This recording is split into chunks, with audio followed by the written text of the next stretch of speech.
기술 지문 읽어볼게요.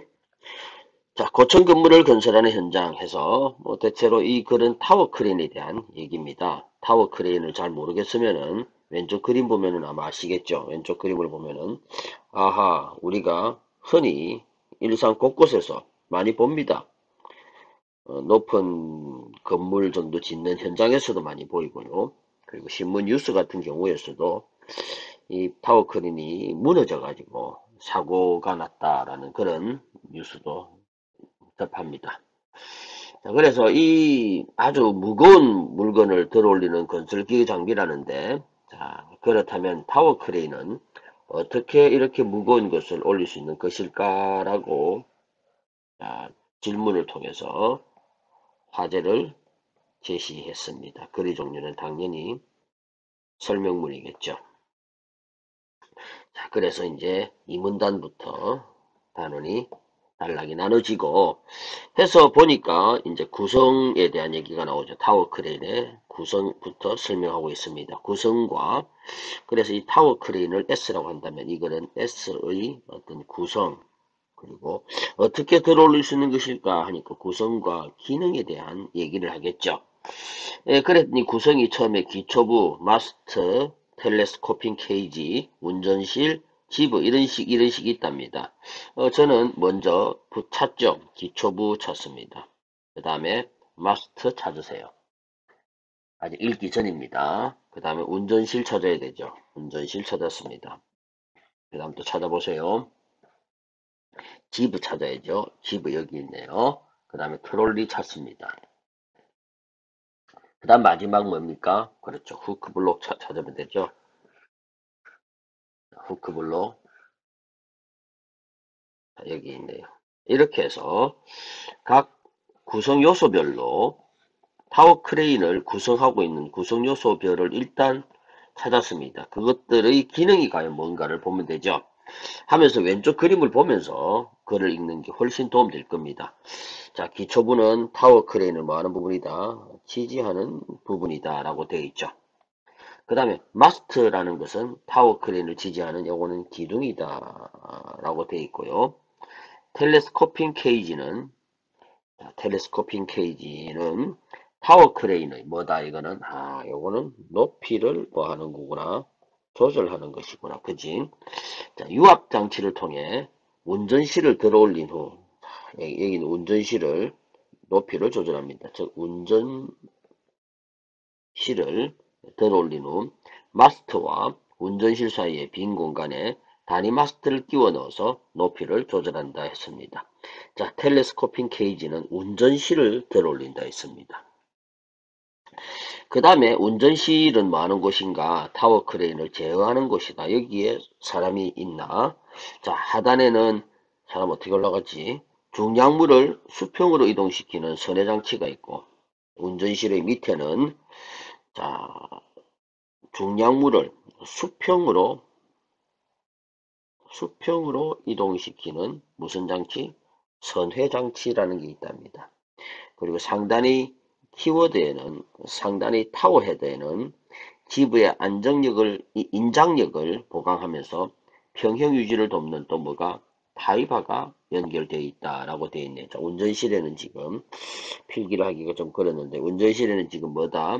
선의 장치가 있고 타이바가 있답니다. 즉 지부의 인장력을 보강하면서 평형 유지를 돕는 타이바가 있다라고 되어 있네요. 어디와 어디에는 하단 부분하고 상단 부분에 각각 이렇게 있다라고 정리되어 있습니다. 그 다음 지브는 이제 카운트 지브하고 메인 지브로 그렇게 구성이 된다 했습니다.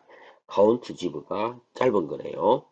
메인 지브가 긴 겁니다. 이게 지금 메인 지브네요. 그죠? 길게 되어 있는 게 메인 지브고요. 카운트 지브다라고 되어 있습니다. 카운트 지브는 길이가 짧으며 일정한 무게의 평형추가 고정되어 있다. 여기에 고정되어 있다라고 되어 있습니다. 메인 지브는 길이가 길고 중량물을 들어 올리는 이제 실제적인 역할을 하는 바 상식적으로 맞죠? 자, 운전실에 있고 이렇게 해서 후크 블록이라는 아직 안 배웠습니다만 여기서 뭔가를 무거운 거를 들어 올리는 모양입니다. 그렇습니다.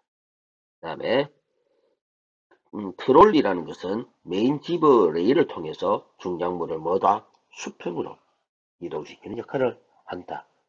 자, 트롤리가 어디 있는가 또 볼까? 아, 트롤리 여기 있네요. 트롤리 요거는 아하 이렇게 왔다 갔다 하겠네요. 그죠? 메인 집에 레일이 있는데 중량물을 이렇게 가고 이렇게 가게 하는 그런 역할을 한다 이겁니다. 자, 됐죠, 그제? 그렇다면 수평으로 이동시키는 것은 지금 트롤리라는 중량물을 수평으로 이동시키는 것은 트롤리하고 자, 중량물의 수평 이동하고 관련되는 것은 지금 운전실에 있는 선회장치, 운전실이 어디에 있다 이거는 운전실의 하단에 있었다 했고요. 그 다음에 트롤리가 있었죠. 그죠? 트롤리가 있었습니다. 자, 이거는 메인 지브의 레일을 통해서 있다. 요거는 메인 지브에 있다는 얘기죠. 그렇게 해서 중량물을 아직 덜 올린 게 아니고 덜 올렸을 때 왼쪽 오른쪽 이렇게 수평으로 이동시키는 그런 기능을 한다 이겁니다. 자, 이제 과학적 원리를 설명할 거겠네요. 이제 카운트 지브와 메인 지브의 길이가 다릅니다. 이거는 짧고 요거는 길죠. 자, 불구하고 지브가 한쪽으로 기울이지 않고 분명 어느 쪽 기울어져야 됩니까? 메인 지브 쪽으로 기울어져야 되는데요. 자, 평형을 이루는 이유는 무엇일까? 평형을 이루는 이유는 무엇 때문일까? 이런 하면서 지뢰의 원리를 이제 설명합니다. 지뢰는 작용점, 받침점, 힘점이라는 용어가 있답니다. 작용점에 작용하는 힘을 F, 작용점, 작용점이라는 단어 나왔고요. 작용점에서 받침점까지의 거리를 D, 힘점에 작용하는 힘을 F, 힘점에서 D라고 할 때, 이걸 각각 세모 이거는 지우자. 자, 지뢰의 원리가 무엇인지 이제 봅시다. FD면 한쪽으로 기울이지 않고 평형을 이룬답니다. 자, 이제 이게 각각 뭔가를 보면 되죠. 평형추가 작용점이라 있고, 운전실 지점은 받침점, 트롤리는 힘점에 해당한다 했습니다. 한번 봅시다. 자, 다시 봐요. 그렇다면은, 지금 여러분들 그림 한번 보세요. 평형추가 대문자 F가 되죠. 맞죠? 그 다음에, 자, 이 평형추에서 어디까지? 요까지의 거리가 대문자 D가 되겠죠. 맞죠? 그 다음에 후크블록 있는 쪽이 여기가 소문자 F가 될 것이고 여기서부터 운전실에서 여기까지의 거리가 소문자 D가 되겠죠. 그래서 FD는 FD다 요거죠. 이렇게 되었을 때 된다 했는데 문제는 이게 방금 우리가 읽었을 때 요거는 고정이라고 했죠. 자, 그렇다면 한번 계속 읽어봅시다. 그래서 평행을 이루는데요. 마찬가지로 뭐 이래 되는데 두 집을 이미 읽었습니다. 이제 자 그런데 타워 크레인은 메인 집에 있는 트롤리 위치에 따라 들어올릴 수 있는 중량물의 무게가 달라진다. 당연할 것 같습니다. 우리가 이 지렛대 원리는 우리가 잘 알잖아요. 그죠? 했을 때 뭔가 이래 돼 있다 합시다. 여기에 무거운 추가 달려 있고요. 그래서 여기에 만약에 있을 때는 좀 더 무거운 거를 달아도 될 거고 여기에 있을 때는 좀 가벼운 거를 달아야 되겠죠. 우리가 뭐 시소 게임 같은 것도 우리가 잘 해봅니다. 상식적으로 좀 생각해 보겠습니다. 그래서 방금 얘기했을 때 요놈하고 요놈 혹은 요놈 해가지고 이게 FD였고 요게 FD였죠. 그죠? 그런 식으로 곱하기를 해가지고 같아진다라는 얘기입니다. 자, 메인 집의 바깥쪽에서 들어올린 중량물을 메인 집의 안쪽으로 그래 트롤리가 아까 뭐였다? 힘점이었죠. 그죠? 힘점이었고요. 맞죠? 힘점이었습니다. 자, 힘점이 스몰 F였죠. 그죠? 자, 그 다음 갑시다. 스몰 F였습니다. 그래서 메인 집의 바깥쪽에서 들어올린 중량물을 메인 집 안쪽으로 이동시키는 것은 자유롭습니다. 만약에 그렇죠. 만약에 이 A 쪽입니다. 해서 이렇게 들어오게 하는 것은 D의 거리가 점점점점 자 만약 FD하고 뭐가 FD가 있습니다. 안쪽으로 만약에 이게 처음에 뭐 했습니까? 평형을 이루었을 때 이것이 쓰러지지 않고 그대로 들어올려졌겠죠. 맞죠? 그렇다면 이게 점점 안으로 들어온다는 얘기는 한번 보세요. 그림을 한번 보세요. 점점 이쪽으로 샘 얘기하는 화살표 방향 쪽으로 무거운 것들이 계속 오는 거죠. 그렇다면 무슨 거리가 계속 짧아집니까? 그렇죠. D 거리가 점점 짧아지죠. FD는 방금 그 값이 고정입니다. 그죠? 그렇다면은 이제 첫 번째 메인 집의 바깥쪽에서 들어올린 중량물을 메인 집 안쪽으로 이동시킨다는 얘기는 결국 D가 점점 짧아진다는 얘기 아닙니까? 그렇다면은 FD하고 FD 같은 경우에 FD가 점점 커진다는 얘기죠. 맞죠? 이거는 고정되어 있기 때문에 충분히 이거는 자유롭습니다. 그런데 이제 바깥쪽으로 이동한다라는 얘기는 이제 D가 점점 커진다는 얘기죠. 따라서 이건 FD가 되겠죠. 그렇다면 이게 이 추가해서 이쪽이 더 커집니다. 그죠? 이거는 고정되시고 관계없어. 이게 더 커지면 이렇게 그래서 무게 있는 것들이 이거는 이 부분이 부러지든가 맞지? 그 지렛대의 원리를 얘가 이겨내지 못해서 부러지든가 아니면은 들어올리지 못하고 짐이 이렇게 후루룩 떨어지는 그런 경우가 발생한다 이겁니다. 요거 이해하셨죠? 자, 그래서 이 같은 경우는 FD보다 작기 때문에 고정되어 있고 작기 때문에 이 정형추가 이 긴 거 요렇게 떨어진다. 요렇게 되면 될 거. 메인 지부가 경영을 이루지 못하네요. 그죠? 자, 타워 크레인이 수십 톤에 달하는 무거운 건축 자리를 들어 올릴 수 있는 것은 자, 이제 후크 블록입니다. 힘좀 자, 후크 블록 보세요. 후크 블록이 어딘가? 자, 바로 여기죠. 후크 블록에 뭐를 단다? 이번에는 지뢰의 원리가 아니고 이번에는 도르래의 원리네요. 이제 자, 도르래의 원리를 또 설명할 것 같습니다. 도르래의 원리가 나오는데요. 후크 블록의 움직 도르래는 와이어 로프를 통해서 건상장치와 연결되어 있다 이거죠. 건상장치는 그 안에 있는 전동기의 회전 방향에 따라 와이어 로프를 원통 모양 드럼에 감거나 풀어가지고 중량물을 뭐 할 때는 들어 올릴 때는 감고요. 중량물을 내릴 때는 그죠? 풀겠죠. 그렇게 도르래를 사용할 때 역학관계는 W, F 곱하기 S다 이거죠. W는 F 곱하기 S다 이겁니다. 동일한 무게의 물체를 들어올린 뭐가 같다면 높이가 같다면 자, 만약에 타워 크레인에서 이제 높이가 이것도 하고 이것도 해서 높이가 만약에 같다라면은 건상 장치가 높이가 같다라는 얘기는 감긴 줄이 자 높이가 같습니다. 같다면은 건상 장치가 물체를 들어올리기 위해 한 일의 양이 같다 했습니다. 방금 W는 FS라고 했잖아요. 그렇다면은 이게 같다는 얘기죠. 맞죠? S가 지금 거리라 했습니다. 맞죠?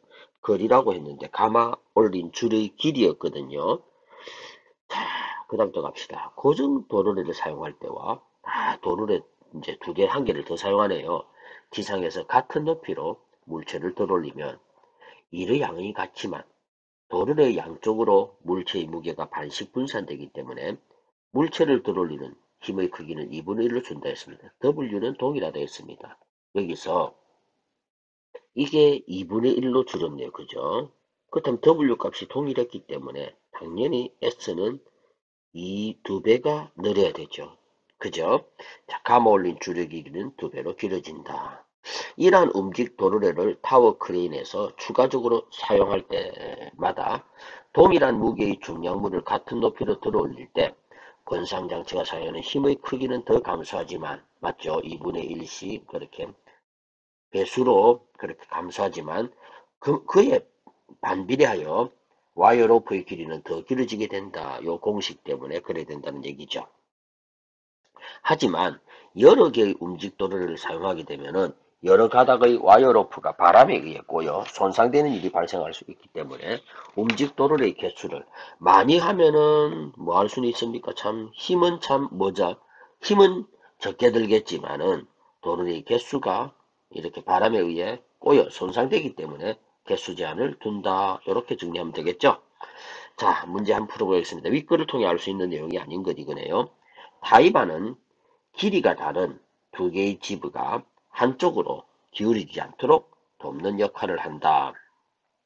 단락 기호를 표시했을 때는 3문단에 방금 두 번째 줄에 있었어요. 두 번째 줄에 있었던 말입니다.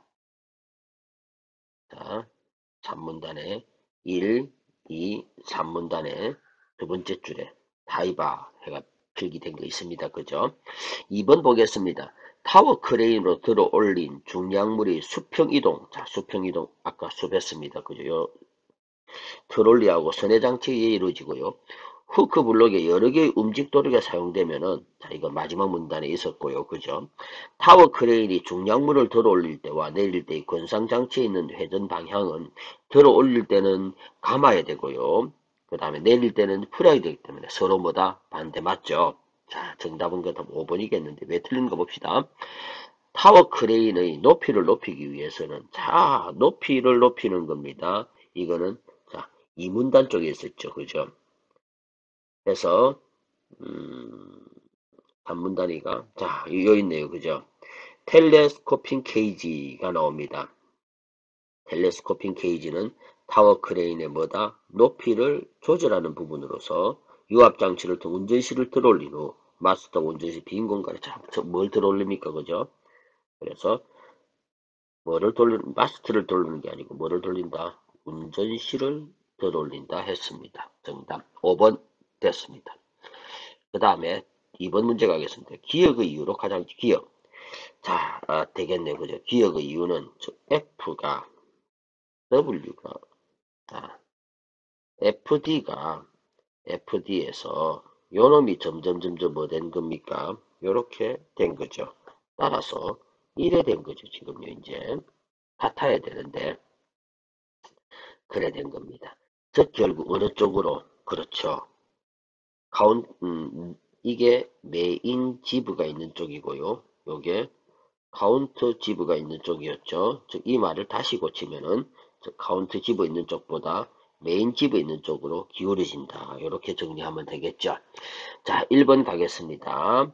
평형추 운전실 사이의 거리가 무게가 고정되어 있기 때문에, 자, 이건 맞는 말이죠. 어쨌거나 맞는 말입니다. 자, 그런데 저는 뭐를 찾아야 되는가? 메인 지브 쪽으로 기울어지기 때문에 이라면 훨씬 더 좋은 정답인데 한번 찾아볼게요. 평형추 운전실 사이의 거리에 비해서 엉뚱한 얘기들 하고 있죠. 적절한 거 찾습니다. 적절한 거. 저는 이 답을 찾기를 원합니다. 위에 있는 요 쓴 거. 딱 보니까 5번 봅시다. 이동할수록 맞죠? 카운트 지브가 아니고 평형추가 있는 카운트 지브 쪽으로 기울어지는 것이 아니라 무슨 쪽으로 지금 메인 지브 쪽으로 기울어지죠. 이거 아니네요. 그죠? 틀렸네요. 답될 만한 게 뭐밖에 없습니까? 1번밖에 없죠. 자, 이게 고정되어 있지 않고 이것도 만약에 뭐 된다면 이게 이만큼 높아진 만큼 이 대문자 FD 또한 숫자가 커지면은 평형을 이룰 것인데 고정되어 있기 때문에 결국 한쪽으로 기울 수밖에 없다라고 우리는 봐야 되겠죠. 정답 1번이네요. 그 다음에 3번 문제 가겠습니다. A를 바탕으로 보기 1을 이해한 내용으로 보기 2와 같이 정리할 때, 자, 봅시다. 적절한 거 찾습니다. 쉬울 것 같네요. 자, 여기서는 도르래가 하나인데 여기서는 도르래가 두 개입니다. 그죠? 그렇다면 방금 공식이 W는 FS였잖아요. 그죠? 자, 이거는 이제 A의 경우고요. B의 경우는 이제 자, 이 F에서 이게 두 개죠. 2분의 1이 되고요. 그 다음 여기가 2가 되는 게 바로 B가 되겠죠. 아까처럼 전제 높이는 같다 했습니다. A, B를 이용해 같은 무게의 중량물을 각각 들어올릴 때 권상장치가 감아올린 Y로프의 길이가 같다면 이라고 나오네요. 그죠? 자, 그랬을 때 권상장치가 Y로 해가 길이가 같다면 이 말은 결국 S를 고정시키라는 얘기입니다. 일단 동일하다라고 생각하고요. 자, 중량물을 들어올릴 때 S 동일 이름을 또 어렵게 여기서는 지금 어쨌거나 아까 제시문에 나왔던 말로 했습니다. 중량물을 들어올릴 때 사용한 힘의 크기는 분명히 자, F가 1이 되고 B 쪽은 2분의 1이 되니까 A가 B보다 크고요. 그죠? 들어올릴 때 올린 중량물의 높이입니다. 중량물의 높이는 한번 보세요. 중량물의 높이라는 것은 결국 줄의 길이를 얘기하는 거죠. 맞죠? 중량물을 높이는 것은 줄의 길이입니다. 줄의 길이는 방금 A하고 B 맞죠? 이게 1이라면 요거는 2가 되었습니다. 그죠? 그래서 두 배만큼 더 되었잖아요. 그렇다면 줄의 길이가 길다라는 얘기는 그만큼 아직 많이 안 올라왔다는 얘기죠. 맞죠? 이게 B 정도의 높이라면 A는 요 정도 왔다는 얘기죠. 벌써. 맞죠? 따라서 A, B 이래 된다는 얘기겠죠. 그래서 자, 크다, 높다. 정답 1번 되겠습니다. 요 문제 이해하셨죠? 자, 핵심은 이겁니다. 높이입니다. 높이. 중량물의 높이. 그래서 줄의 길이가 분명히 B 쪽이 두 배가 길죠. 그렇다면은 줄의 길이가 두 배가 길고 다시 설명. 이게 중량물이라면은 자, 요게 B고요. 그다음 요게 A가 된다는 얘기죠. 했을 때 두 배가 깁니다. 따라서 A가 훨씬 더 많이 올라왔죠. 높이가 높다가 맞습니다. 됐죠? 자, 그 다음에 4번 문제는요. 자, 이게 어떤 문제는 A가 수십 톤에 달하는 중량물을 할 때 달하는 수십 톤에 이르는 넣어보니까 맞아요.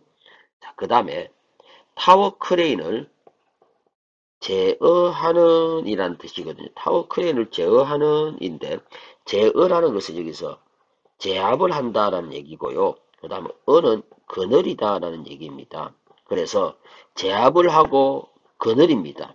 그런데 받치는 하니까 적절하지 않네요. 그죠? C는 뭐냐면 타이바가 연결되어 있다. 타이바가 이어져 있다.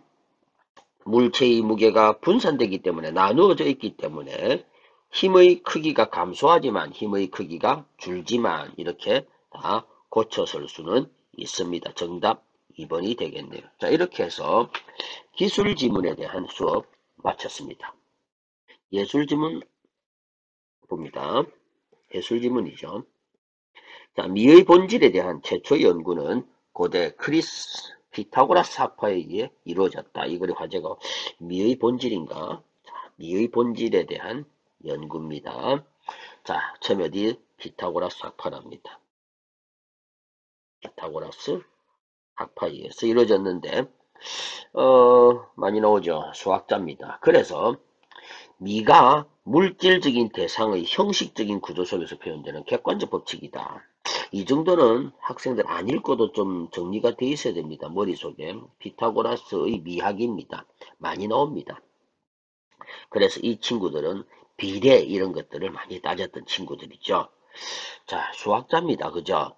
피타고라스는 수를 이 세상의 근원으로 보았기 때문에 아름다움은 그 대상을 구성하는 여러 요소들 간의 수적인 비례다 해서 무슨 이론을 내세웠다?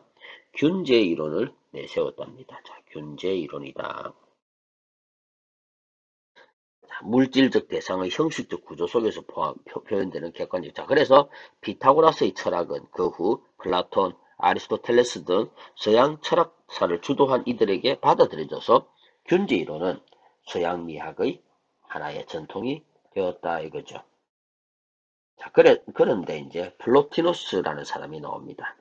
플로티노스는 몇 가지 이유를 들어서 미의 본질은 뭐가 아니다. 자, 아니다라고 피타고라스 학파하고 반대되는 입장을 취하고 있죠. 균제 이론은 부분과 부분 또는 부분과 전체의 관계 속에서 아름다움을 찾는 것이랍니다. 부분과 부분, 부분과 전체의 관계 속에서 아름다움을 찾는다. 플로티노스는 균제를 이루고 있는 대상이라 하더라도 아름답지 않은 경우가 있을 수 있으며 균제를 이루지 않는 단순한 색이나 소리도 아름다울 수 있음을 내세운다. 즉 무슨 말이냐면 이게 부분과 전체의 관계 속에서 이 말은 뭐냐면은 만약에 부분이 아름답다라면은 그 전체도 아름답다라는 이게 합성이나 혹은 분할할 때 전체가 이 부분들이 아름다우면은 그 전체도 당연히 아름답다라는 얘기이거든요. 그런데 지금 플로티노스는 뭐라고 얘기했는가 하면은 전체가 비록 뭐하다 할지라도 아름답다 할지라도 그 부분들 중에서는 뭐 아니겠다 아름답지 않은 것도 있을 수 있다라고 얘기합니다. 여기까지 이해했죠? 자, 그래서 균제를 이루고 있는 대상이라 하더라도 아름답지 않은 경우가 있을 수 있으며 균제를 이루지 않는 단순한 색이나 소리도 아름다울 수 있다. 또한 그는 품위 있는 행동이나 법률과 같은 것들도 아름다울 수 있는데 이러한 비물질적 특질에 대해서 반문한다 해서 자, 두 가지 근거를 들죠. 반론입니다. 첫째, 뭐다? 부분과 어떤 전체의 관계에서 전체가 아름답대도 부분들이 안 아름다울 수도 있다라는 얘기하고요. 그 다음에 비물질적인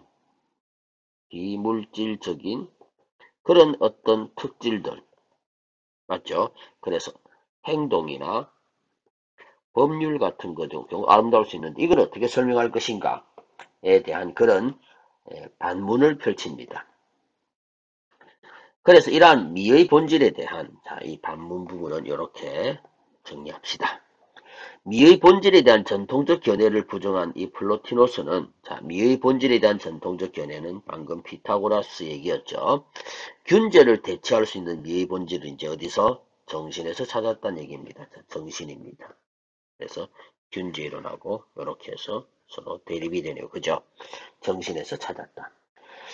플라톤이 나오는데요. 이제 플라톤은 이 세계를 이데아계하고 자 플라톤 나옵니다. 이데아계와 현상계로 나누고 또 많이 나오던 말입니다. 이것도 현상계는 이데아를 본떠서 생겨난 것이라고 했는데 자 현상계는 이데아계를 뭐 해서 모방을 해가지고 뭐가 생겼다? 현상계가 생겼다라고 주장하는 사람이 누구다 이게? 플라톤이랍니다. 자 요거는 누구 입장이다? 플라톤의 입장이었다는 얘기입니다.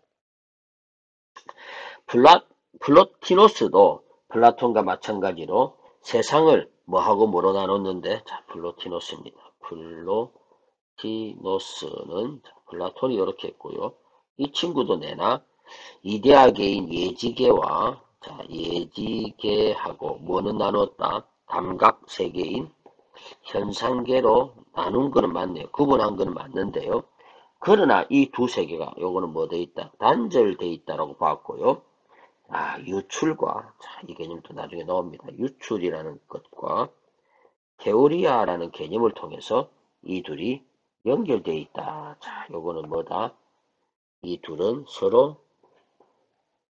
연결돼 있다라고 봅니다. 나중에 읽으면 알겠지만은 자, 왼쪽에서 오른쪽으로 가는 화살표가 이게 유출이고요.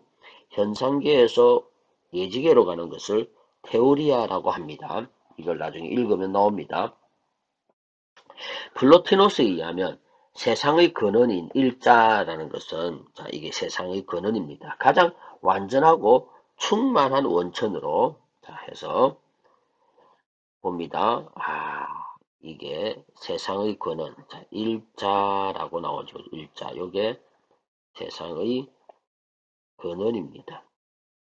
가장 완전하고 충만한 원천으로 마치 광원과도 같아서 만물은 일자의 빛이 흘러넘침, 즉 유출에 의해서 순차적으로 생성된다 해서 이제 이게 유출에 의해서 순차적으로 순번대로 생성된다는 얘기입니다. 그 다음 처음에 생성되는 게 뭐다? 정신이랍니다. 순서대로 형성된다는 거예요. 가장 먼저 나온 것은 절대적이고 이렇게 일자라는 것에서 어디로? 정신으로 이렇게 순번대로 나옵니다. 그 다음에 정신으로부터 우주 영혼과 개별적인 영혼들이 영혼이 나온다 했습니다. 이렇게 유출되죠. 요게 이제 순차적으로 그렇게 나온다라고 얘기합니다. 일자, 정신, 영혼 이 세 가지 존재자들이 비물질적인 예지기차 요게 이게 이제 예지계라고 했습니다. 하고 난 뒤에 이를 뒤이어 이제 이렇게 하고 난 뒤에 이를 뒤이어 이제 뭐다? 감각적인 존재자들의 현상계가 출현하는데 먼저 영혼으로부터 실제하는 감각 대상의 세계인 뭐다? 자연이 유출되고 그 다음에 자연으로부터 가장 낮은 단계의 존재자이든 아무런 형상이 없는 뭐다? 진료가 나온다 했습니다. 자, 요거는 자, 위에 거는 아까 뭐였고요? 예지계였고요. 그죠? 밑에 거는 이제 비물질적인 예지계가 구성되고 난 뒤에 감각적 존재자인 자, 요거는 비물질적인 거고 요거는 현상계는 감각적 존재자들의 현상계가 출현한다 이거죠.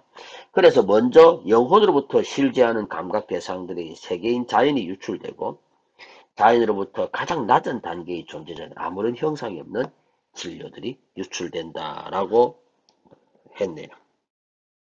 진료라는 말이 좀 어렵습니까? 진료, 떠풀이가 어떻게 되어 있습니까? 물체의 생성과 변화의 바탕이 되는 재료다라고 되어 있죠. 보통 철학적 용어입니다. 책상이라는 것을 만들기 위해서 책상은 물체의 형태, 하나의 형상이죠. 그런 것들을 만드는데 바탕이 된 재료, 매터, 이 재료는 뭐 나무가 그러니까 뭐가 될 수, 책상이라는 형상을 만든 진료일 수도 있고요. 뭐 그런 식으로 이해하면 됩니다. 자, 그래서 일자에서 정신, 영혼, 요까지가 예지계였고요. 그죠? 그 다음에 자연, 진료, 이게 현상계였죠. 유출은 존재의 완전성 정도에 따라 순차적으로 이루어지는 것이고, 자, 완전성. 이게 가장, 일자가 가장 퍼펙트하다는 얘기입니다. 순차적, 자기 동일성의 타자적 발현이다. 자, 자기 동일성의 타자적 발현이다. 말이 좀 어렵습니까? 이게 유출에 대한 설명입니다. 유출은 자기 동일성의 타자적 발현이다. 제가 한번 써볼게요. 자기 동일성의 타자적 발현이다. 자, A에서 B로 유출된다 했죠. 요게 좀 더 완전하고요. 이게 B는 A보다는 완전하지 않습니다. 그래서 자기가 동일한 것이 타자 B란 쪽으로 나타나는 것이다 라고 이렇게 이해하면 됩니다. 따라서 유출로 연결된 존재 간에는 어떤 동일성이 유지되어 있으며 자 이게 방금 누구랑 입장이 다른 겁니까? 그렇죠. 플라톤과 입장이 다르고요. 서로 뭐가 있다? 위계 질서가 있다랍니다. 누가 제일 대장이다? 일자죠. 그죠? 일자가 가장 퍼펙트한 겁니다. 이처럼 예지가와 현상계는 분리되어 있는 것처럼 보이나 질적으로는 서로 연결되어 있다는 것이 바로 누구다? 플로티노스의 주장이다 해서 요까지가 자 보세요. 위에 나오는 개념을 통해서 이 둘이 연결되어 있다라고 나오죠. 이제 다시 한번 정리되어 있습니다. 질적으로는 서로 연결되어 있다. 이런 생각에 의하여 미는 마치 빛이 광원에서 멀어질수록 그 밝기가 약해지듯이 일자에서 진료로 내려갈수록 점차 뭐 추에 가까워진다. 이게 A가 가장 퍼펙트한 아름다움이라는 얘기죠. 그 다음에 E가 이제 점점 더 뭐하다 더럽다라는 그 얘기입니다.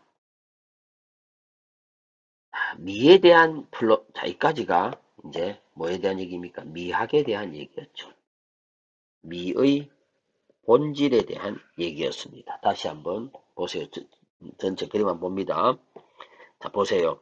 미의 본질에 대한 얘기였습니다. 여기까지가 미의 본질입니다. 미의 본질에 대한 얘기였고요. 이제 예술의 가치에 대해서 얘기하고 있죠. 이제 자, 이번에는 예술의 가치에 대한 얘기입니다. 그럼 읽어봅시다. 또. 자, 미의 본질 다시 한번 정리해 보세요. 자, 처음에 누구 나왔습니까? 그렇죠. 피타고라스 학파 나왔죠. 이 친구들은 비례였습니다. 그죠? 그래서 이거를 균제 이론이라 했습니다. 맞죠? 그러나 플로티노스는 균제 이론을 갖다가 뭐 했고요? 그렇죠. 반문했고요. 정신을 한번 찾았는데요. 그러면서 가장 뭐다? 가장 높은 고차원적인 정신을 일자라고 했습니다. 맞죠? 일자라 했고요. 그 다음은 뭐다? 이제 거기서 나온 게 이제 절대적이고 초개별적인 정신, 영혼, 자연, 진료 이런 식으로 유출된다라고 했습니다. 서로서로 연결되어 있고 그리고 위기질서가 있다라고 얘기했습니다. 자, 이제 예술의 가치에 대해서 이제 플라톤과 다른 입장을 취했다 나옵니다. 플라톤은 예술이 이데아계를 모방한 현상계를 다시 모방, 자, 또다시 정리합시다. 플라톤의 예술관이죠. 플라톤의 예술관은 이제 이데아계를 모방해서 뭐가 생기고요. 현상계가 생기고요. 현상계를 모방해서 다시 뭐가 생겼다? 예술이 생겼다라고 보는 거죠. 이건 전부 다 모방이고 모방이었습니다. 라고 뭐 했다? 폄하했다는 얘기죠. 가치를 깎아 내렸다는 얘기입니다. 보통 평가 절하라는 말과 통하죠. 가치를 깎아내리는 것보다 더 깎아내리고 훼손까지 하는 게 있습니다. 그거는 우리가 폄하자, 훼손해서 폄훼라는 단어를 또 씁니다. 자, 가치를 깎아내리는 것은 폄하, 깎아내린 상태에서 훼손까지 시키는 것을 폄훼라고 합니다. 이 단어는 자주 나오는 단어 알아두시기 바랍니다. 폄하했다 하지만 아름다움이 실질적으로 정신에서 비롯된 것으로 보고 질적이고 정신적인 미의 중요성을 높이 평가한 플로티노스에게 서로 대립이 됩니다. 지금 어떤 예술가인가를 봐야 됩니다. 예술은 모방의 모방이 아니라 무슨 말인지 알겠죠? 즉 이데아계를 모방한 현상계를 또다시 모방한 것이 아니라 자 정리합시다. 정신적 아름다움과 진리를 뭐 한 것이다? 물질화한 것이다. 자, 플로티노스의 예술관입니다. 자, 전부 다 같은 말입니다. 정신의 아름다움과 진리를 뭐 했다? 물질화한 것이다. 자, 물질화한 것. 이게 바로 예술이란 얘기입니다. 플로티노스에게 있어 미의 형상은 본래 정신에 있는 것이지만 예술가의 영혼도 정신의 속성인 미의 형상이 내재되어 있다. 이때 영혼 안에 있는 미의 형상, 자, 영혼 안에 있는 미의 형상을, 자, 요 말입니다. 같은 말이죠. 진료에 실현시킨다. 이게 바로 예술이라는 얘기입니다. 또 같은 말입니다. 영혼 안에, 영혼에 뭐 돼 있는, 내재되어 있는 뭐를 미의 모습을 형상을 뭐하는 것 진료에 실현시키는 것이 바로 예술이다. 쌤 지금 필기 잘 보세요. 전부 A쪽, B쪽 서로 왼쪽, 오른쪽에 있는 것들이 다 같은 말들입니다. 그러므로 예술이란 귀납적 표상으로 형성되는 관념상을 그리는 행위가 아니라 자 이거는 플라톤의 예술가는 이제 귀납적이라는 말이 나오네요. 이제 자, 아니라 플로테너스 예술가는 뭐다? 연역적 표상을 자, 연역적 표상을 현상계의 감각적인 것으로 이건 유출시키는 것이다. 자, 다시 보세요. 자, 연역적 전체입니다. 처음 부분. 그래서 아하, 정신, 영혼, 연역 이런 거 다 뭐 어디에 있는 겁니까? 자, 그렇죠. 쉽게 얘기해서 D 이게 무슨 개였습니까? 예지개였죠. 예지계에 있는 것이 이제 뭐다? 무슨 계로? 현상계로 뭐 된 것이다? 유출된 것이다. 라고 보는 게 누구 입장이다? 플로티노스의 예술관이란 얘기죠. 자, 예지계에서 현상계로 갔다는 얘기는 아까 위에 나왔던 말들과 같은 말이죠. 그지? 이 예지계에서 현상계로 유출되었다. 즉, 이 정신에 본래 뭐 돼 있다? 내재되어 있다는 얘기입니다. 미가. 그 미가 내재되어 있는 것을 그냥 그림으로 그려졌다 정도로 이해하면 됩니다. 그런데 플라톤의 예술가는 자, 연역은 보통요. 연역은 전제하고 결론에 자, 연역은 이렇게 화살표 방향이 되고요. 귀납은 이런 방향이 되죠. 그래서 이 지금 귀납적 표상으로 형성되는 관념상을 그렸다는 얘기는 예술을 통해서 위에 있었던 뭔가 이데아계를 뭔가 이게 어떻다 이렇게 아름답다 아름다울 것이다라고 예술을 통해서 아름다움을 모방하려고 한 것이다 라는 얘기고요. 플로티노스는 아니다. 본래 예지계에 있던 아름다움이 뭐 한 거다 그냥 물질화된 거다. 하나의 재료로 나타난 것이다. 뭐 이렇게 보는 것입니다. 화살표 방향 생각하면 훨씬 좀 쉽지 않을까라는 그런 생각을 해봅니다. 자, 계속 한번 읽어보죠 또. 자, 그런 의미의 예술가는 이렇게 진료에 미의 형상을 부여함으로써 자연이 부족하게 가지고 있는 것을 보완한다. 그런 의미에서 플라톤처럼 플라톤처럼 예술계를 예지계와 현상계 다음에 위치하지 아까 했습니다. 그죠? 플라톤은 예지계를 모방해서 뭐가 생겼고요. 현상계가 현상계를 모방해서 뭐가 만들어졌다? 예술이 만들어졌다 했으니까 예술은 현상계 다음이죠. 그에게 있어서 예술은 예지계와 현상계. 자, 보세요. 예지계에 있는 정신에 내재되어 있는 미의 형상이 있다 했습니다. 이 유출돼가지고 현상계의 처음에 자연이 만들어지잖아요. 그죠? 하는데 중간에 이제 뭐가 있다? 예술이 있다라고 얘기하고 있죠.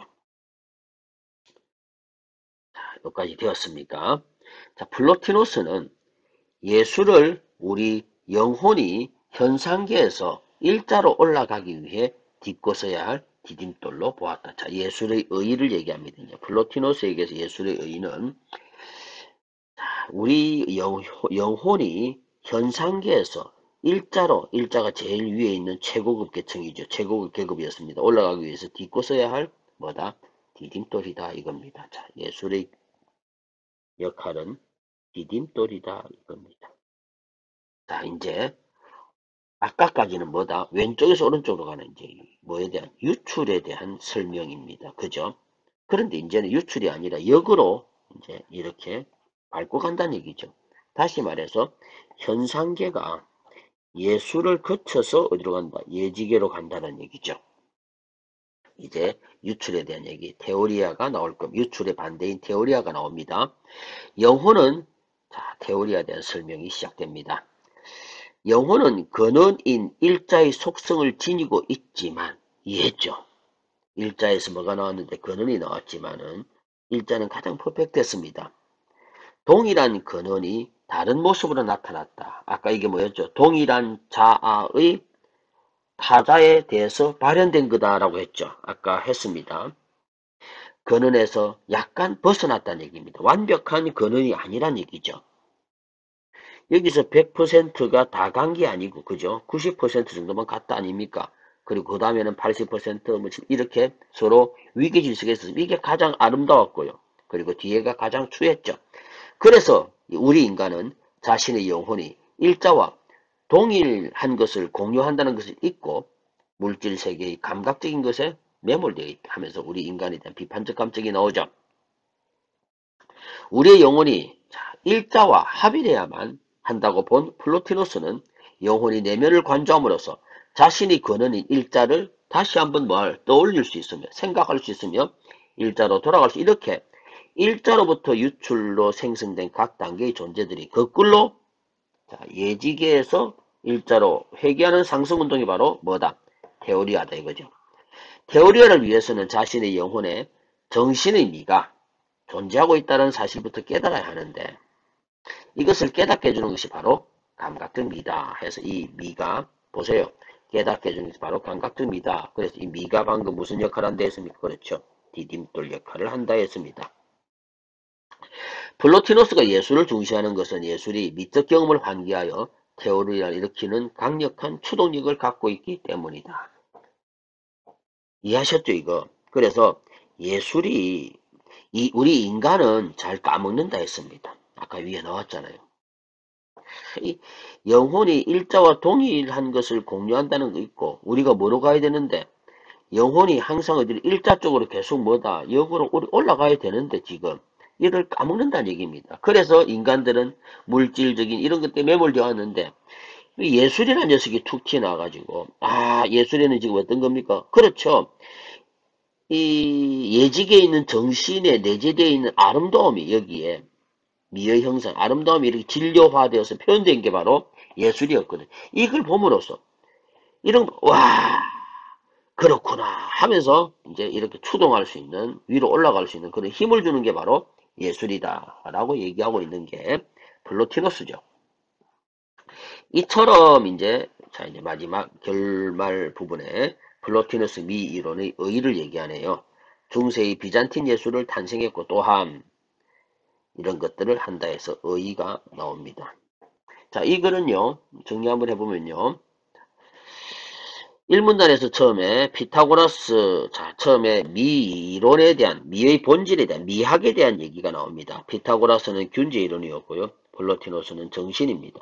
그러고 난 뒤에 내나 플라톤과 동일하게 이데아계와 현상계로 나누었는데, 이거는 단절로 본 반면에, 플로티노스는 뭐다, 이게 서로 연결되어 있다라고 봅니다. 필기한 거 보세요. 자기동의 다하면서 이제 두 번째 이제 예술의 가치를 설명했죠. 예술의 가치를 설명했는데 예술의 가치에서 제일 중요한 게 뭡니까? 그렇죠. 이 어디에 있는 현상계에 있는 존재들이 서로 뭐 해야 된다는 것을 합의해야 된다는 것을 까먹고 우리 인간들이 항상 감각적인 세계에 매몰되어 있었잖아요. 그죠? 그런데 예술을 통해서 우리가 깨닫게 되는 거죠. 그래서 예술은 바로 뭐하다? 이 감각 세계에 매몰되어 있던, 즉 현상계에 매몰되어 있던 우리 인간들을 예지계까지 우리가 업그레이드 할 수 있도록, 다시 뭐 업그레이드 같은 말 뭡니까? 테오리아 할 수 있도록 뭐다? 디딤돌 역할을 하는 게 바로 예술이다라고 얘기하고 난 뒤에 마지막에 이 미 이론의 의의를 얘기하고 있는 글이었습니다. 글 이해하셨죠? 문제 바로 풀도록 하겠습니다. 위글에서 언급된 내용이 아닌 것입니다. 미에 대한 피타고라스 학파의 인식은 균제 이론이 있었고요. 플로티노스가 분류한 예술의 유형을 언급한 적이 없습니다. 균제 이론에 대한 플로티노스의 시각은 반론을 했고요. 플라톤과 플로티노스 예술관의 차이가 나왔습니다. 그죠? 플라톤은 예술관을 모방으로 보았죠. 모방으로 보았고, 플로티노스는 예술은 디딤돌로 보았습니다. 자, 그리고 마지막 문단에서 5번 설명되었고요. 그 다음에 AE에 대한 플로티너스의 생각입니다. 자, AE는 아까 했죠. A가 뭐였습니까? 일자였고요. 그 다음에 B가 이제 정신으로 갔고요. 그 다음에 C가 영혼입니다. 이까지가 뭐였다? 그렇죠. 예지계죠.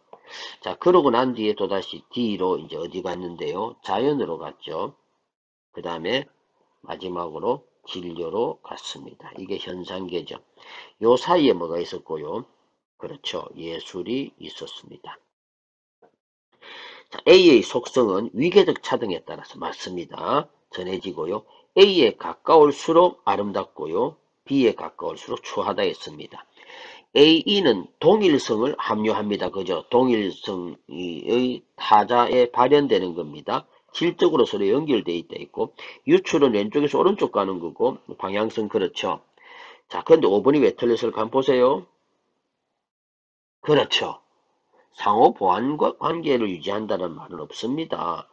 즉 단지 뭐가 되어 있는가 하면 예술이 DE 쪽에 있는 것을 어디로 ABC 쪽으로 올리게 해주는 테오리아하는 그죠? 그 얘기죠.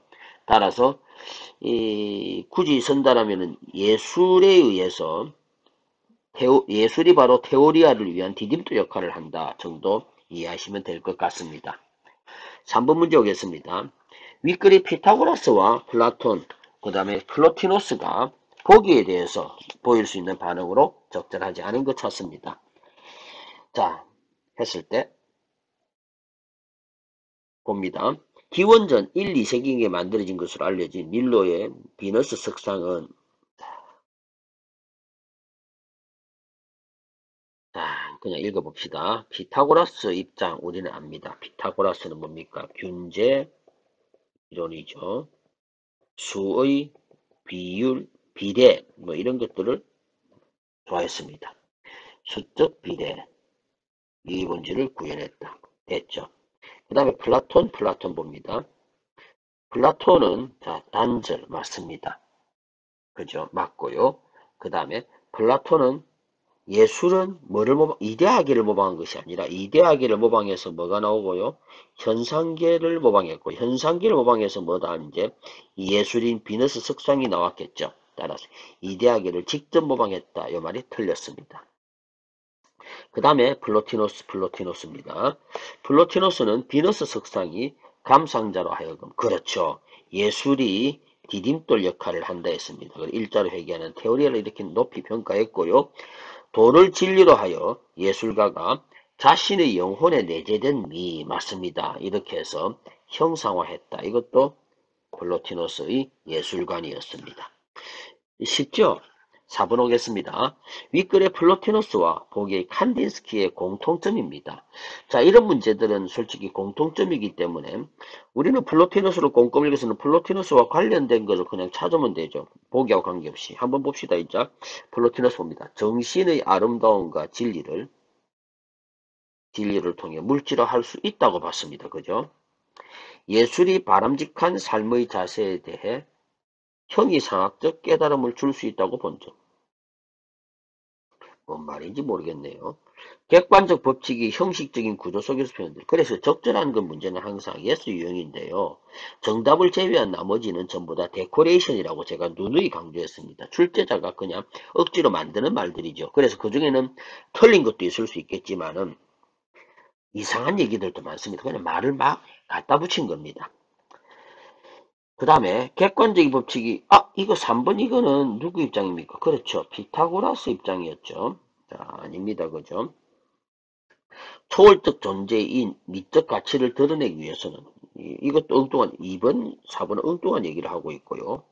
예술의 본질이 현실 세계에서 현실 세계에서 감각적으로 지각되지 않는 관념이 바로 이건 어디 있는 겁니까? 현실 세계가 아니고 이건 예지계죠. 예지계에 정신에 내재되어 있는 것을 맞죠? 예술로 진료화시켰다. 요게 지금 누구 입장입니까? 플로티노스 입장이죠. 정답 5번이네요. 자, 그렇다면 보기를 보고 또 봅시다. 보기 보고 보기의 특징과 관련된 것도 찾는데 칸딘스키의 추상은 자, 아하, 사물의 세계적 단순화로 시작하여 모습을 밝히는 것은 이건 뭡니까? 그렇죠. 사물이라는 부분들을 통해서 전체적인 모습 이거는 아까 얘기했던 귀납적이네요. 그죠? 아하, 직관적인 방법으로 한다 했으니까 연역적 방식입니다. 직관적인 방법으로 정신이나 초월적 것을 구현했다는 얘기. 그러니까 예술이라는 진료 속에 이미 뭐가 들어가 있다? 정신이나 초월적인 것. 이게 바로 예지죠. 예지. 그에게 있어서 예술은 보세요. 형이상학적 관념을 구현하는 것이다. 맞네요. 그죠? 정답 5번입니다. 넘어갑시다. 그 다음 갑니다. 다음은 윗글이 기억과 니은에 관련된 독서활동입니다. 기억은 아까 그겁니다. 귀납 얘기고요. 요거는 연역 얘기였어요. 자, 과제 해결 단계인 A, B에 들어갈 말로 적절한 거 찾습니다. 글의 맥락을 고려할 때 기억연의 의미는 무엇일까 했는데 귀납, 연역, 뜻풀이가 어떠고 저쩌고 표상이 어떠고 저쩌고 했습니다. 그래서 기억은 아까 귀납이었고요. 요거는 연역이었는데요. 자, 쉽습니다.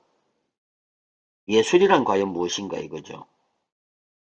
자, 특히 우리는 요 니은 같은 경우 예술이 뭐였습니까? 정신에 이미 뭐되어 있는 예지계에 이미 내재되어 있는 것을 진료화시킨다 했죠. 따라서 니은입니다. 이거는 니은이 되고요. 그 다음에 이제 여기에 기억 아까 했던 겁니다. 다 아까 4번 문제에서도 풀었고요. 그래서 정답 1번 바로 확인하면 되겠습니다. 맞죠?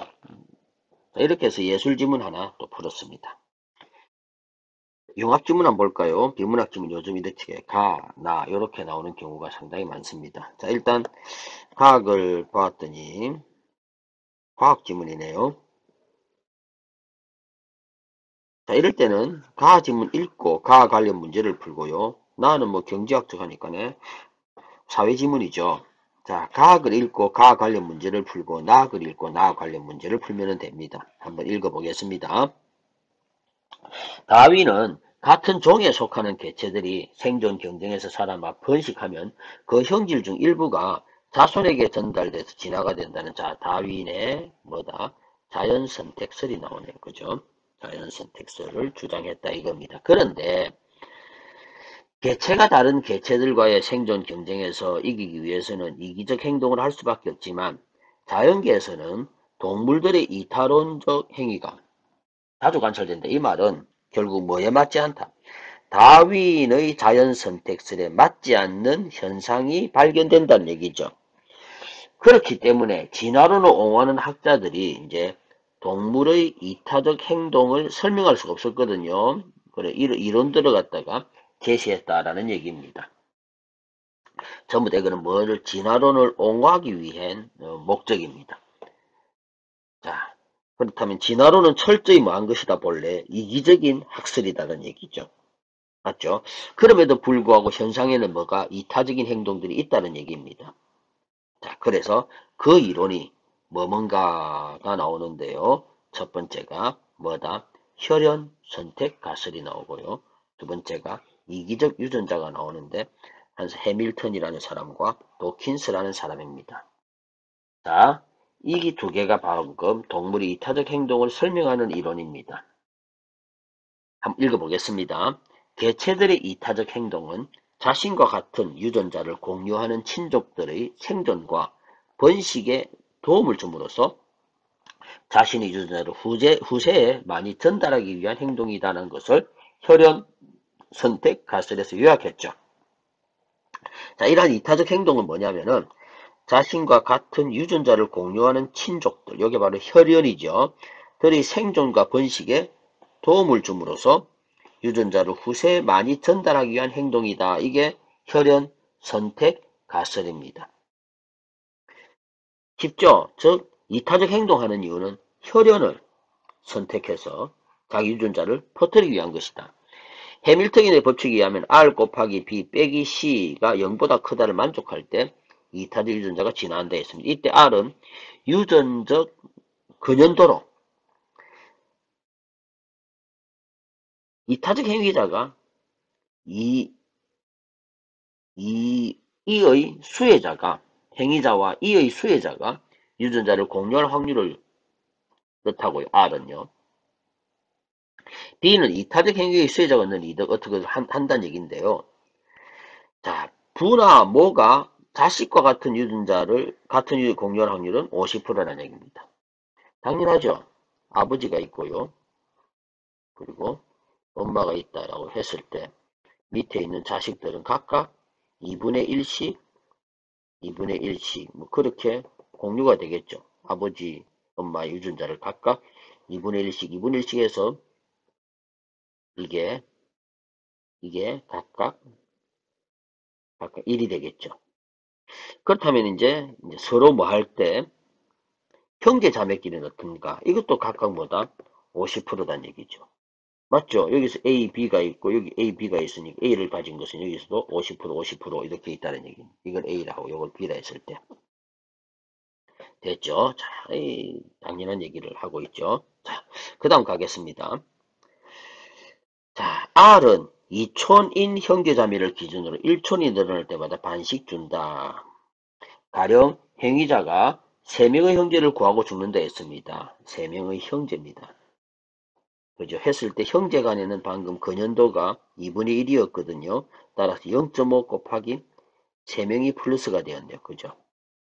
그리고 자기가 죽었으니까 마이너스 1입니다. 그랬을 때 분명히 0보다 크다 이거죠. 그래서 행위의 유전자는 그의 형제들을 통해서 다음 세대로 퍼지게 된다 했습니다. 이러한 해밀턴의 이론은 유전자 개념으로 동물이 이타적 행동을 설명한 것으로 이타적 행동의 진화에 얽힌 수수께끼를 푸는 중요한 열쇠로 평가된다 했네요. 자, 혈연, 선택, 가설 이해했습니까? 그죠? 자, 혈연, 선택, 가설이었습니다. 그 다음 가겠습니다. 그 다음에 유명한 책입니다. 이기적 유전자라는 책에서 동물의 이타적 행동은 유전자가 다른 유전자와의 생존 경쟁에 살아남아 더 많은 자신의 복제본을 유전자가 다른 유전자와의 생존 경쟁에 살아남아가지고 더 많은 자신의 복제본을 퍼뜨리기 위한 행동이라고 설명한답니다. 그에 따르면 유전자란 다음 세대의 다른 DNA 서열로 대체될 수 있는 DNA 단편인데요. 염색체상에서 임의의 어떤 DNA 단편은 항상 뭐다? 동일한 위치나 순서에 있는 경쟁관계랍니다. 그는 다윈의 기존 진화론과 생존 경쟁의 주체를 물어봤다. 이 유명한 이기적 유전자에서 다루는 유명한 말입니다. DNA가 바로 주체고 우리 인간은 바로 뭐다? 운반체에 불과하다라고 보고 있어요. 그러므로 이타적으로 보이는 개체의 행동은 겉보기에만 그럴 뿐, 즉 인간이 이타적인 것이 아니라 DNA가 다른 DNA와의 생존 경쟁에서 이기기 위한 전략적 행동이다라는 얘기입니다. 이게 이기적 행동이다. 이러한 도킨스의 이론은 유전자 이기성으로 동물의 여러 행동을 설명하여 과학에 큰 반향을 불러일으키기도 했으나 반향이란 얘기는 뭐 세상에 큰 영향을 끼쳤다. 뭐 그죠? 뭐 그렇게 반응, 영향 이렇게 이해하면 됩니다. 불러일으켜서나 개체를 단순히 이런 수동적으로 존재를 봤다는 비판을 받기도 했다 해서 여기까지 과학을 읽었습니다. 과학을 읽고 난 뒤에 과학을 관련 문제 풀 수 있는 것을 본다는 얘기입니다. 자, 보세요. 자, 1번 가겠습니다. 과학을의 서술상 특징 찾으면 됩니다. 과학을 안 읽었다 하더라도. 선택지 1번. 뭐가 틀렸습니까? 이타적 행동을 설명하는 대립이 틀렸고요. 절충 아니었죠. 그죠? 그냥 두 가지 이론을 설명했습니다. 그리고 그 이론이 좋은지 안 좋은지 평가를 했고요. 2번입니다. 이타적 행동을 정의한 후 유형을 분류한 것은 없죠. 또 이 말은 뭐냐면 이타적 행동에는 첫째 이런 행동이 있고 이런 행동이 있고 이런 행동 이런 겁니다. 이타적 행동에 대한 이론을 시대 순서별로 고찰한 적도 없고요. 그 다음에 발전 방향 전망한 적도 없고요. 정답은 5번이네요. 이타적 행동에 대한 이론 두 개를 제시했고요. 그에 대한 평가까지 나왔습니다. 그 다음에 기억, 혈연 선택 가설이죠. 혈연 선택 가설을 이해한 내용으로 적절하지 않은 것입니다. 혈연 선택 가설입니다. 크게 튀어서 한번 보도록 합시다. 자, 혈연 선택입니다. 유전자 근연도에 초점을 맞춰서 이타적 행위를 설명했고요. 개체 이기적 행동에 숨겨진 이타적 동기에 대해 설명하고 있다. 아니죠. 이 말은 거꾸로 되었습니다. 즉 무슨 행동을 하는데 맞죠? 이타적 행동을 하는데 그 이유가 보니까 자기의 DNA 유전자를 다음 세대에 물리기 위한 이기적 행동이었죠. 정답 2번이네요. 거꾸로 되었습니다. 이타적 행위자가 그의 수혜자가 삼촌 관계입니다. 방금 읽었습니다. 그죠? 처음에 형제일 때는 0.5였잖아요. 각각 0.5고 갈 때마다 반씩 줄어든다 했으니까 0.25 맞습니다. 4분의 1이죠. 이제 맞습니다. 이타적 행위자와 수혜자가 부모 자식이나 형제 자매일 경우 R은 같아 했습니다. R 곱하기 B 빼기 C 0 이거였잖아요. 그죠? 그래서 R은 전부 다 뭐였습니까? 2분의 1씩이었죠. 그죠? 같다 했고요. 이타적 행위자와 그의 수혜자가 무슨 관계일 때? 혈연 관계일 때 B하고 C가 같다 했습니다. 즉 R 곱하기 B에서 B하고 C가 같은 값이네요. 그죠? 그랬을 때 이타적 유전자가 진화하지 않는다. 왜 그럴까요? 이것도 맞는 말입니다. 왜 그럴까요? 이해했습니까? 방금 자 R 값은요. 제일 커봤자 이건 뭡니까? 자 R은요. 제일 커봤자 뭐보다? 그렇죠. 1보다 클 수는 없죠. 그 다음에 0보다 작을 수는 없습니다. 따라서 R은 항상 0에서 1 사이의 값입니다. 그렇다면 여기에 얼마를 곱하든 만약에 1 이상을 곱할 거 아닙니까? 이익이. 그렇다면 곱한다 하더라도 이게 이익이 베너피트가 아마 C가 코스트 같은데요. 이 이익을 아무리 곱해도 3을 곱한다 하더라도 3 곱하기 0점 얼마 아닙니까? 분명히 3보다 작은 숫자가 나옵니다. 그랬을 때 3을 빼니까 다시 그죠? 빼니까 분명히 이거는 뭐다? 0보다 작을 수밖에 없죠. 따라서 뭐 할 수밖에 없다 이거는 이타적 유전자가 진화하지 않는다라는 얘기죠. 맞죠? 그래서 정답 2번 확인이 되었습니다. 그 다음 문제 가겠습니다. 3번 문제는 풀 수 없고요. 4번 문제 니은도 풀 수 없고요. 자 봅시다 또. 가나 풀 수 있죠. 가가 뭐였습니까? 그렇죠. 혈연 선택이었고요. 나가 지금 이기적 유전자에 대한 얘기입니다. 저게 혈연 선택, 요게 이기적 유전자였죠. 자, 개미의 경우 전부 다 기억만 읽으면 되네요. 개미의 경우 수정란 이에는 암컷이 되고 미수정란 에는 수컷이 된다 했습니다. 자, 암컷이 되고 수정하지 않으면 수컷이 되네요. 여왕 개비가 낳은 암컷들은 아버지하고는 1의 근연도가 있고요. 엄마하고는 0.5, 자매하고는 0.75입니다. 그렇다면 보세요. 엄마가 있고요. 아버지가 있고요. 자매가 있습니다. 여자일 때, 암컷일 때를 한번 보세요. 암컷일 때 자기가 또다시 수정을 해가지고 개미를 낳았습니다. 했을 때 자기가 자식과 자신의 근연도는 0.5밖에 안 되죠. 맞죠? 만약에 수컷이라면 분명히 뭐 해야 됩니까? 수컷은 부지런히 뭐 해야 됩니까? 그렇죠. 수정을 해가지고 많은 새끼들을 번식시켜야 되겠죠. 왜? 근연도가 1이나 되니까. 맞죠? 이익이 큽니다. 자, 그렇다면 엄마. 자, 여자의 경우는 자기가 만약에 수정을 해가지고 새끼들을 낳는다 하더라도 0.5 근연도밖에 없고 자기하고 같은 자매, 그러니까 여성 형제들끼리는 0.75가 된다는 얘기입니다. 여기까지는 이해하셨죠? 글을. 암컷 중 여왕 개미가 되지 못한 일개미들은 자 요거 암컷입니다. 직접 번식을 하지 않고 왜요? 번식해봤자 결국 지 새끼한테 0.5의 근연도밖에 못 주죠. 2분의 1입니다. 그러나 이건 4분의 3이잖아요. 그죠? 여왕 개비가 낳은 수많은 자신의 자매들을 돌보며 목숨을 자. 당연합니다. 자식을 낳으면 2분의 1의 근연도가 있는데 자매를 지키면 4분의 3의 근연도가 있다는 얘기죠. 그렇다는 얘기입니다. 이게 바로 혈연 선택 이론 쪽에서 보는 거죠. 봅시다. 1번. 가에서는 일개미가 자식을 낳지 않고 자매를 돌보는 것을 부보다 모유전자를 후세에 많이 전달한 것이 아니라 틀렸죠.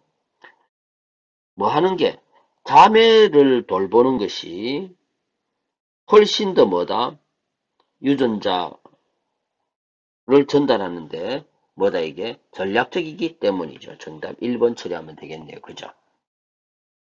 그 다음에 이기적 유전자 이론으로 이제 설명한다라고 본다면은 2번 보세요. 일개미가 목숨을 걸고 개미군락을 지키는 것은 다른 DNA와 생존 경제 이게 행동이다. 맞습니다. 그죠? 그 다음에 또 있네요. 이거는 비판받을 수 있는 점이라 했습니다. 자, 요렇게 되었고요. 이제 나학을 한번 읽어봐야죠. 나학을 가겠습니다. 사회지문입니다. 자, 경제학적 관점에서 이제 이타적 행동이란, 자, 이제 경제학 나옵니다. 관점에서 이타적 행동이란 계속 지금 화제는 동일하죠. 이타적 행동이 나옵니다. 자신이 의 손해를 감수하면서 달게 받아들이면서 타인에게 이익을 주는 행동이기 때문에 이기적 사람과 이타적 사람이 함께 공존할 때는 당연히 누가 이타적 사람이 자연스럽게 도태될 수밖에 없다 이겁니다. 그죠? 그럼에도 불구하고 여전히 아까 가지문하고 첫 부분이 동일합니다. 그죠? 여전히 이타적 행동하는 사람들이 존재한다 이겁니다. 그래서 최근 어디서 이제 진화적 게임 이론입니다. 이제 아까는 진화론이었고요. 자, 거기서는 뭐하고 반복, 상호, 가설 요거하고 집단 선택, 가설 이렇게 설명을 한다가 일단 있네요. 그죠? 자, 그래서 두 개 갑니다. 자, 반복, 상호성, 가설 이렇게 두 개가 있다는 얘기인데 자신이 이기적으로 행동할 경우 상대방도 이기적 행동으로 보복할 수 있기 때문에 이를 피하기 위해서 이타적 행동을 한다. 자신이 이기적으로 행동하면 상대방도 이렇게 보복 똑같이 눈에는 눈, 이에는 이란 얘기죠. 그래서 이렇다는 얘기죠. 이걸 바로 TFT 전략으로 설명한답니다. TFT 전략이라는 것은 뭐냐면 상대방이 협조할지 배신할지 모르고 선택이 매회 동시에 일어나는 상황에서 처음에는 무조건 상대방이 협조하고 그 다음부터는 상대방이 바로 전에 사용한 그러니까 반복 상호네 상호.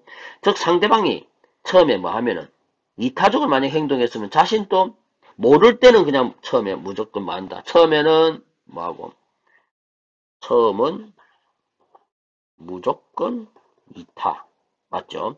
그 다음에 두 번째는 이제 뭐다? 상대의 뭐를 따라서 반응에 따라서 행동하죠.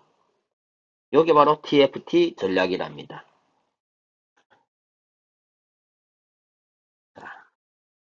이러한 행동이 반복되면은 상호 반복입니다. 점점 상대방의 배신의 수는 줄고 협조의 수는 늘어서 서로에게 이득이 되는 결과를 얻게 된답니다. 그런데 반복 상호성 가설은 혈연 관계가 아닌 사람들 사이의 이타적 행동을 설명하는 데는 유용하지만 반복적이지 않은 상황에서 나타나는 이타적 행동을 설명하는 데는 한계가 있다 이거죠. 반복이 안 될 때는 문제가 많다라고 또다시 평가를 하고 있죠. 그 다음에 집단 선택값을 보겠습니다. 이타적 구성원이 많은 집단이 그렇지 않은 집단과의 생존 경쟁이 유리하답니다. 아, 좀 특이하죠.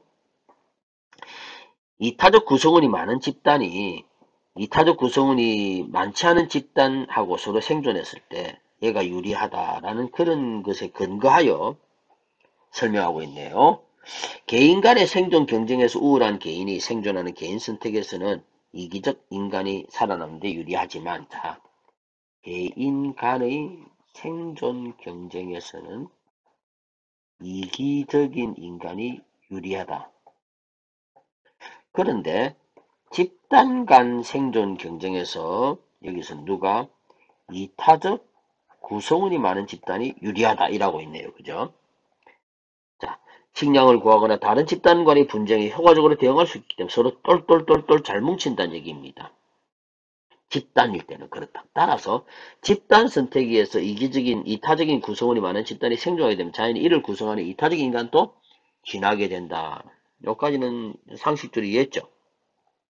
실제 우리가 역사적 사례를 보더라도 혹독한 빙하기를 거쳐 살아남은 존재라는 점에서 설득력이 있답니다. 그러나 분명히 이타적 존재가 많은 집단이라 하더라도 분명히 이기적인 녀석도 있겠죠. 그죠? 그렇기 때문에 집단 선택이 이타적 구성원이 지나오기 위해서는 집단 선택이라는 속도가 개인 선택이 일어나는 속도를 앞서야 된다. 자, 이게 전제 조건이네요. 그죠? 전제 조건. 집단 선택의 속도하고 개인 선택의 속도 중에서 이게 빨라야 된다는 얘기죠. 왜 그렇죠? 아까 개인 선택일 때는 뭐가 유리하다 했습니까? 이기적 유전자, 이기적인 인간이 유리하다 했거든요. 그렇다면 개인 선택일 때 만약에 그 집단 안에 개인 선택으로 간다 하면은 이제 전부 이 집단에 뭐만 남습니까? 이기적인 인간들만 남게 되는 거죠. 이타적 인간은 다 죽고요. 그렇다면 결국 뭐가 생기지 않습니까? 그렇죠. 이타적인 행위가 발생하지 않겠죠. 그죠? 그래서 사회생물 집단 선택 속도는 이거는 본래 느리고 이건 본래 뭐하다? 빠르다 이거죠. 그래서 이거를 뭐 할 필요가 있다? 개인 선택 속도를 뭐 할 필요가 있다? 이거를 늦출 필요가 있다는 얘기죠. 그죠? 늦출 필요가 있다. 이거를 늦추니까 집단 선택 속도를 빠르게 하는 방법은 안 나오네요. 지금 늦추려고 하니까 늦추면은 집단 선택 속도하고 뭔가 밸런스가 맞겠죠, 이제. 그 늦추는 방법으로는 뭐가 있다? 법하고 관습 같은 게 있다는 얘기죠. 그지? 개인이 이기적 행동을 하면은 법이나 이런 것들로 제재를 한다는 얘기입니다. 자, 그런 연구들을 하고 있다 정도네요. 자, 낙을 서술상 특징, 마찬가지 절충 이런 거 없고요. 정답 5번입니다. 이것도. 그 다음에 또 갑니다. 자, 2번 문제 아까 풀었죠. 2번 문제는 기억하고 관련되는 거였고요. 자, TFT 전략입니다. 아까 뭐였죠? 그렇죠. 갑시다. 처음에는 뭐 한다? 무조건적으로 이타적 행위를 하죠. 그 다음부터는 상대적 반응을 보고 한다 했습니다. 자, 다음은 A와 B의 협조 여부에 따른 보수를 행렬로 나타낸 것이다. A와 B가 상대방의 선택을 모르고 이루어진 상황에서 A만 TFT 전략을 사용합니다. B가 첫 해에만 비협조 전략을 사용하고, 자, 둘째 해부터는 이거는 그렇다 뭡니까? 협조란 얘기죠. B가 두 번째 해까지 얻게 되는 보수의 합은 얼마? 자, B는 그렇다면은 처음에는 뭐였습니까? 그렇죠. 협조했죠. 두 번째는 뭐 할까요? 그렇다면은 왜? B가 첫 해, B가 아니고 A입니다. A가 지금 TFT 전략을 한다 했잖아요. 자, 했을 때 이제 문제는 B가 얻게 되는 보수는 합이 얼만가를 묻고 있는데요. 자, A 쪽 보세요. A는 지금 TFT 전략을 쓰기 때문에 처음에는 협조하겠죠. 그런데 협조를 했더니 이 빌어먹을 자수 B가 뭐 했다? 비협조를 한 거를 보게 되었죠. 따라서 둘째도 이에는 이, 눈에는 눈 해서 두 번째는 A는 분명히 비협조를 할 겁니다. 그래도 혼자서 B만 뭐 했다? 이제 두 번째는 협조를 하게 되는 거죠. 그런 상황입니다. 했을 때 2, 마이너스 1은 A가 비협조절로, 자, 이제 봅시다. 자, 이제 요거를 우리가 행렬로 한번 그려봅시다. 자, 첫 번째 선택입니다. 첫 번째 선택에, 자, B 쪽입니다. 자, B는 뭐였습니까? 첫 번째 선택. B는 B 쪽의 행렬 보세요. B는 협조입니까? 아니죠. 비협조죠. A는 협조를 했죠. A는 협조를 했는데 B는 G는 뭐다? 비협조죠. 그 다음에 두 번째 선택일 때는 A도 당연히 뭡니까? 비협조죠, 이제. 근데 B, G만 뭐였습니까? 협조를 또 했죠, 이제. 했을 때 협조, 비협조입니다. 협조, 비협조니까 마이너스 1,2가 되죠. 그 다음 비협조 협조입니다. 비협조 협조니까 이거는 2, 마이너스 1이 됩니다. 했을 때 A가 갖게 될 보수는요. 마이너스 1 플러스 2에 1이 되고요. B가 갖게 되는 것도 2 빼기 1에 1이 된다는 얘기죠. 정답 2번이 되겠네요. 자, B가 갖게 되는 것은 1입니다. 그 다음에 니은의 이유가 아까 뭐였는가 하면은 집단 선택의 속도하고 개인 선택의 속도 이게 만약에 이게 본래 속도가 빠르다 했잖아요. 그죠? 그래서 가장 적절한 것입니다. 그래서 니은은 결국 요것이 더 커야 된다라는 얘기거든요. 자, 봅시다. 집단 선택의 속도가 개인 선택의 속도보다 느릴 경우 땡이죠. 증가 안 합니다. 개인 선택으로 이타적인 것을 먼저 소멸한 후 맞죠? 집단 선택이 아니죠. 아예 일어나지가 않습니다. 집단 선택이 천천히 일어난 경우 집단 간의 생존 경쟁이 무슨 말이고 이건 엉뚱한 말이죠. 개인 선택으로 이타적 구성원이 먼저 소멸하면 맞죠. 이타적 구성원을 진화하게 하는 집단 선택 자체는 발생하지 않는다. 정답 4번 확인했네요. 개인 선택의 속도가 집단 선택 속도가 빠를 경우에는 이건 집단 간의 문제가 아니고 말하면 이 집단에 누가 없어집니까? 이타적인 존재들이 없어지는 거죠. 자, 4번 문제도 풀었습니다. 5번 문제 확인해 볼까요, 이제? 정답은 1번 확인했습니다. 자, 현재 지구상에는 390여 개의 부족이 수렵과 채취 의존에 살아가고 있다. 이러한 부족은 대체로 몇 개의 서로 다른 친족들로 구성되어 있으며 평등주의적 부족 아래 사냥감을 서로 나눠 먹는 뭘 가지고 있다? 식량, 평등주의적 부족 질서입니다. 자, 서로 뭐 하고 있나? 이타적 집단들이네요. 지금요. 이 집단은요. 자, 이러한 부족, 이 집단은 이타적 집단인데요. 뭐가 있다 했습니까? 법이나 관습처럼 뭐 할 수 있는 개인 선택 속도를 뭐 하는 것? 그렇죠. 늦추는 장치였죠, 요게. 자, 이는 개인의 사냥 성공률이 낮은 상황에서 효과적인 생존 방식이라고 볼 수 있다 했습니다. 자, 보겠습니다. 니은, 다에서는 자신이 다입니다.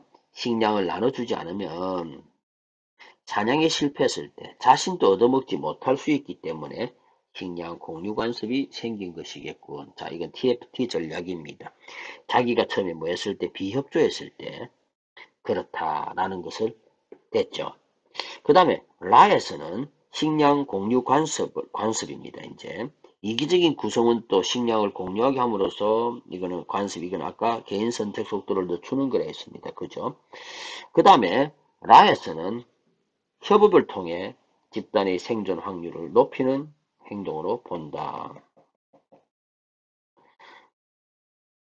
가에서는 분명히 혈연 관계가 없는 구성원을 설명할 수 없다 했는데 이거는 뭡니까? 지금 서로 다른 친족들로 구성되어 있다 했습니다. 혈연 관계가 없습니다고 설명할 수 없고요. 나에서는 자, 이렇게 해서 정답 1번 확인했습니다.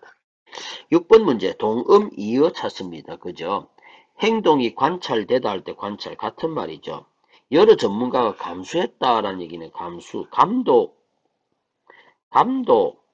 할 때 감자입니다. 수가 이게 닦을 숫자인데요. 뭐 지도, 뭐 편달, 뭐 닦는다, 뭐 이런 뜻입니다. 그래서 어떤 전문가가 이 사전 편찬에 감독하고 지도하는 것을 우리는 감수라고 합니다.